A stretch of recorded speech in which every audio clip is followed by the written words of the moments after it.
네, 안녕하세요. 댕기형제입니다. 오늘의 주제는 PER은 낮을수록 좋다? 라는 거에 대해서 한번 알아보도록 하겠습니다.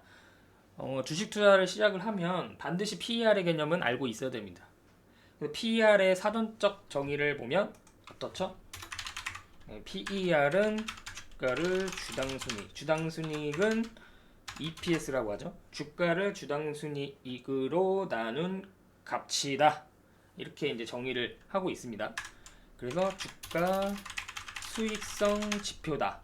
이렇게 얘기를 합니다. 그래서 이제 주식 투자의 절대적인 개념이라고 해야 될까요? 주식 투자 절대 개념은 기업의 이익이 증가하면 주가도 오른다입니다. 그래서 기업이 일단은 매출액이 아무리 증가를 해도 이익이 받쳐주지 않으면 주가는 그에 상응해서 주가가 오르지는 않습니다. 하지만 매출액이 계속 증가를 하고 있다는 것은 결국에는 나중에 이익이 같이 매출액을 따라올 가능성이 높겠죠. 그래서 이제 매출액이 증가하는 종목들 같은 경우에는 언제 이익이 턴어라운드 되는지, 언제 이익이 좋아지는지 그거를 이제 파악을 하면 이제 이익이 좋아지는 순간 이제 이익이 연속적으로 좋아지면서 주가도 오르겠구나 이렇게 판단을 할 수가 있는 것이죠. 그래서 예를 들어서 그냥 절대적인 숫자로 봤을 때 어떤 기업이 PER이 30배다. 그러면 이 주식은 비싼 걸까요? 안 비싼 걸까요? 그냥 단순히 PER만 봤을 때 얘기입니다. 알 수가 없죠. 예, 이거를 단순히 비싸다 이렇게 판단할 수는 없는 것이라는 겁니다. 예를 들어서 현재 카카오의 2021년 추정 PER이 76.5배라고 쳐봅시다. 그러면 그리고 이제 카카오의 평균퍼 나중에 또 설명을 드릴 텐데 평균퍼가 80배다. 그러면 현재 2021년 추정퍼 76배는 싸다라고 판단할 수 있을까요? 아니면 비싸다라고 판단할 수 있을까요? 당연히 싸다 이렇게 판단할 수 있는 거죠. 그쵸? 근데 만약에 카카오의 그동안의 평균퍼가 70배였다. 그러면 지금의 추정퍼를 봤을 때 이 추정퍼는 비싸다 이렇게 간단하게 이렇게 판단을 해볼 수가 있는 것이죠. 그래서 이 주당 순이익이 증가를 하게 되면 PER은 낮아지겠죠? 그쵸? 이 낮아진 PER을 다시 평균값으로 올리려면 주가가 올라가야겠죠. 네, 이게 이제 전형적 상식입니다.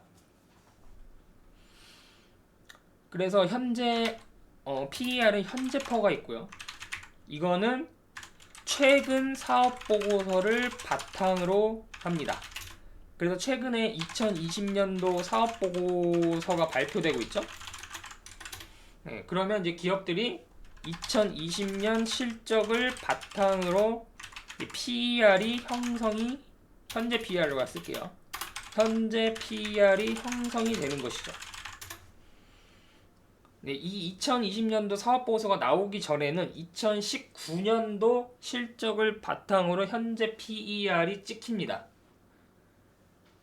그쵸? 근데 이제 추정퍼라는 것은 2021년도 추정 실적을 바탕으로 한 PER입니다. 그래서 PER은 현재퍼가 있고요. 그 다음에 추정퍼가 있습니다. 근데 추정퍼는 이제 시장 컨센서스라고 하죠. 시장 컨센서스. 이거는 이제 네이버 금융 들어가셔서 그 종목 분석에 들어가시면 컨센이 다 나와 있습니다. 이거를 확인해 보시면 되고요. 만약에 이제 컨센이 없는 종목들은 자기 스스로 EPS가 추정치를 계산을 해서 넣어야겠죠. 근데 시장 컨센이라고 전부 다 확신을 할 수는 없고요. 근데 지금 증권사의 레퍼런스를 평균치를 낸 것이기 때문에 이거는 고정값이 아니라요. 이제 계속 시간이 갈수록 계속 변화를 합니다. 그래서 컨센 변화를 수시로 체크하는 과정이 필요하다. 네, 요게 이제 중요해요. 저는 이제 매일 수시로 이제 컨센이 어떻게 변화하는지를 체크를 합니다. 근데 요런 게 중요하고요. 그렇다면 이제 적정 주가 PER을 통한 적정 주가는 어떻게 매기느냐? 적정 주가는 일단은 크게 보면 세 가지가 있는데요. 첫째는 과거 5년치 평균 PER을 계산합니다. 그 다음에는 업계 평균 PER을 계산합니다. 예를 들어서 2차전지다. 그리고 2차전지 지금 이런 2차전지 소재다. 그러면 2차전지 지금 현재 소재는 퍼가 35배 이상에서 거래가 되고 있죠. 그럼 퍼 35배 한 40배 정도?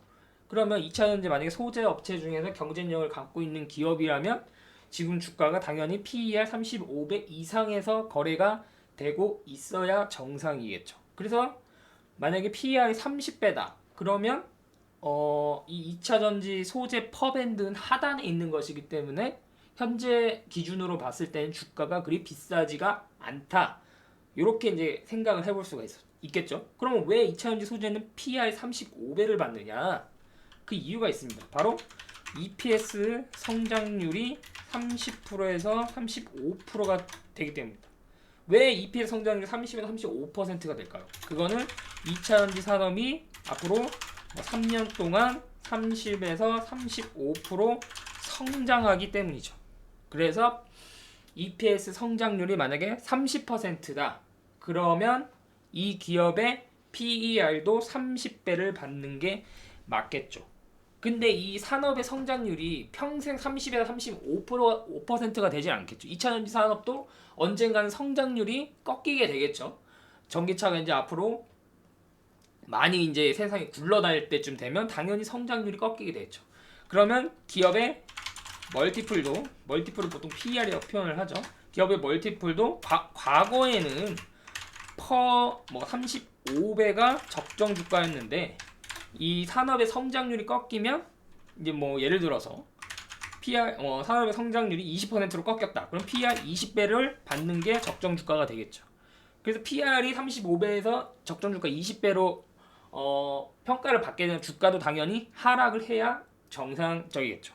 근데 앞으로 이제 2차전지 산업이 3년 동안은 30% 이상 성장을 하기 때문에 PER이 30배 밑으로 내려오는 경우는 거의 없을 겁니다. 만약에 증시가 폭락을 하거나 그래서 PER이 만약에 30배나 30배 밑으로 빠진다? 그러면 무조건 매수 기회가 되는 거겠죠. 이런 식으로 이제 판단을 하는 겁니다.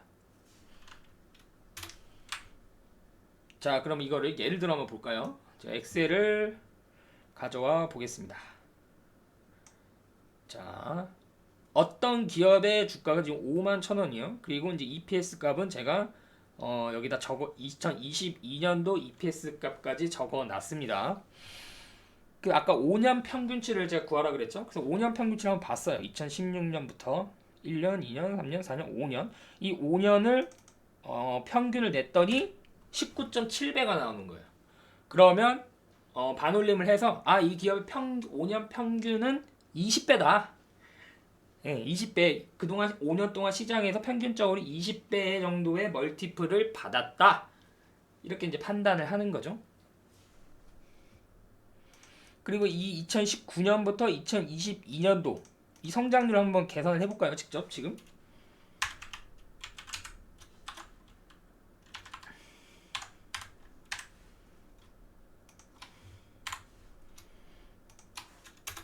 어, 38%가 나오네요. 2019년부터 2022년도까지의 이 기업의 성장률이 지금 38%가 나옵니다. 그러면 성장률로 기준을 했을 때는 PER이 38배를 받아야 정상이겠죠.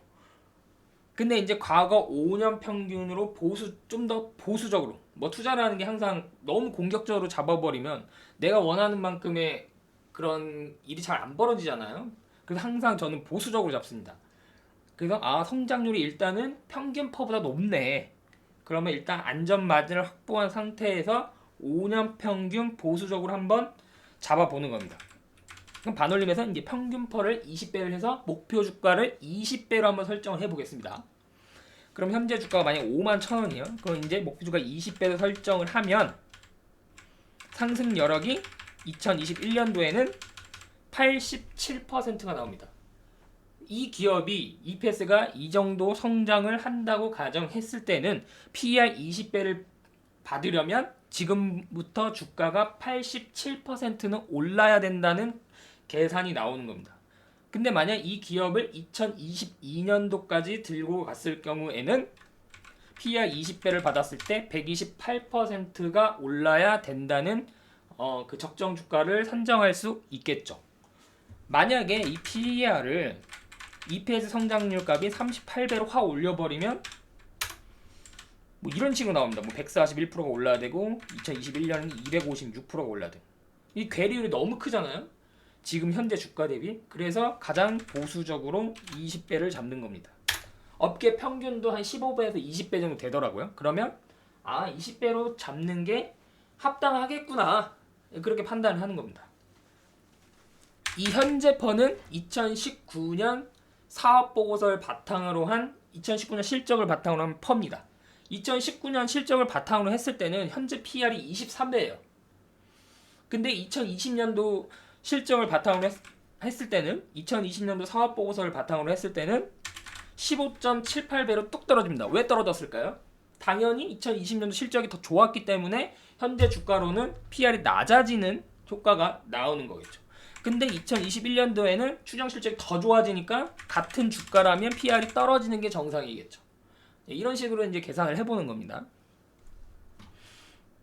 그래서 예시도 한번 알아봤고요. 그리고 이제 뭐 꼭 PER 투자 지표라는 게 꼭 PER만 있는 것은 아니고 뭐 PBR도 있잖아요. 근데 보통 이제 대형주 같은 경우에는 대형주, 가치주 이런 경우에는 PBR을 근거로 산출을 하기도 합니다. 왜냐하면 대형주는 이미 어느 정도 국내 시장을 석권한 기업들이 많고요. 그래서 이제 해외 시장 진출을 노리겠죠. 근데 해외 시장도 석권한 기업들이 또 있어요. 엄청 그래서 사람들은 이거를 우량주라고 하죠. 근데 이런 국내 시장도 석권하고 해외 시장도 어느 정도 석권한 그런 우량주들은 이제는 더 이상 성장하기가 어렵죠.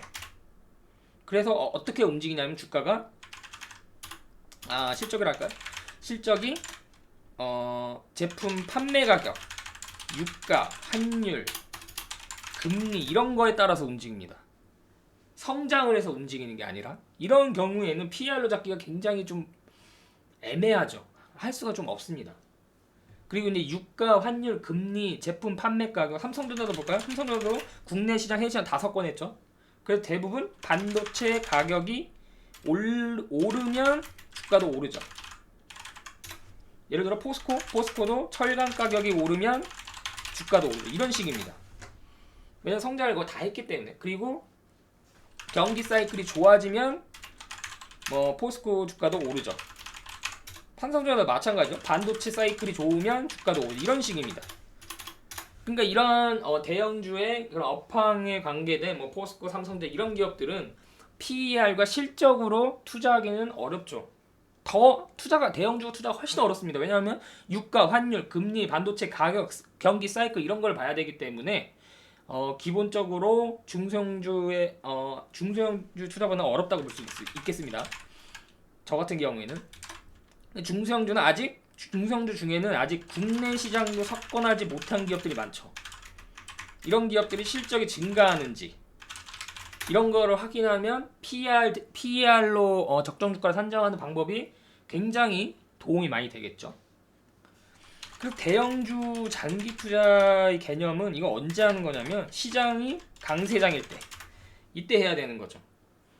근데 만약에 시장이 뭐 횡보를 하거나 하락을 하는 경우에는 대형주는 성장을 못하기 때문에 당연히 주가가 오르기가 어렵죠. 물론 뭐 대형주마다 조금 다르겠지만 평균적인 대형주를 이야기 지금 드리는 겁니다. 그래서 이제 뭐 슈퍼개미들도 대형주 투자 안 하죠. 이들 대부분 소형주 시총 한 1,000억 원? 네, 이런 것들 투자해서 1조 원 이상까지 기업의 가치를 끌어올릴 수 있는 그런 종목들에 투자를 해서 슈퍼개미가 되었죠. 예를 들어 뭐 박영욱 씨 같은 경우에는 뭐 그런 경우죠. 그리고 김봉수 같은 교수님 경우에도 FNF 이런 거를 이제 시총 뭐 1,000억 원대부터 투자를 해서 1조 원대까지 키웠죠. 이런 겁니다. 그래서 뭐 꼭 대형주만이 우량하다 이런 거는 어떻게 보면 좀 잘못된 판단이고요.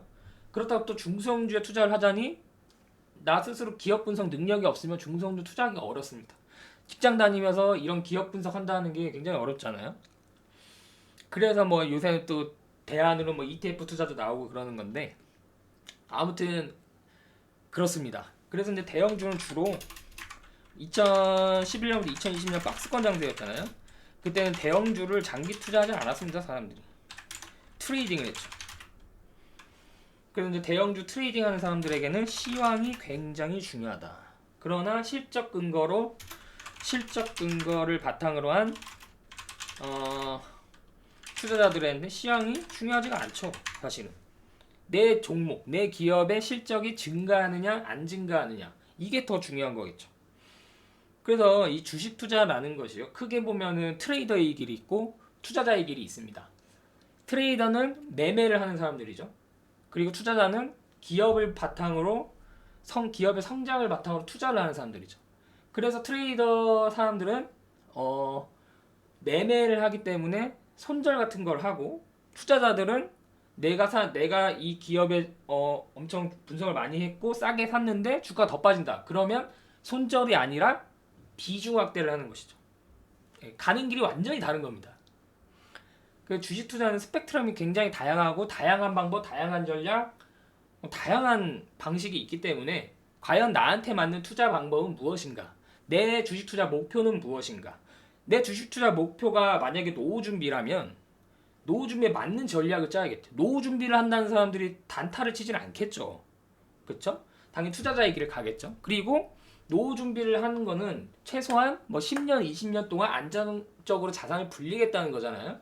안정적으로 자산을 불리려면 뭐 대박주, 급등주 이런 거에 투자하면 안 됩니다. 왜냐면 불확실성이 너무 크고 짊어져야 될 리스크가 너무 크기 때문에 대박주 이런 급등주는 아니지만 최소한 안전 마진을 확보하면서 매년 20% 30%씩은 꾸준히 수익을 낼 수 있는 그런 종목들로만 포트폴리오를 구성하는 게 낫겠죠.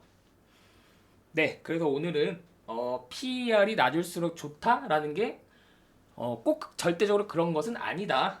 꼭 PER이 뭐 10배 미만이면 좋고 10배 이상이면 뭐 나쁘다. 이렇게 생각하면 안 된다는 거. 그리고 PER을 바탕으로 적정 주가를 계산하는 방법에 대해서 한번 알아봤습니다.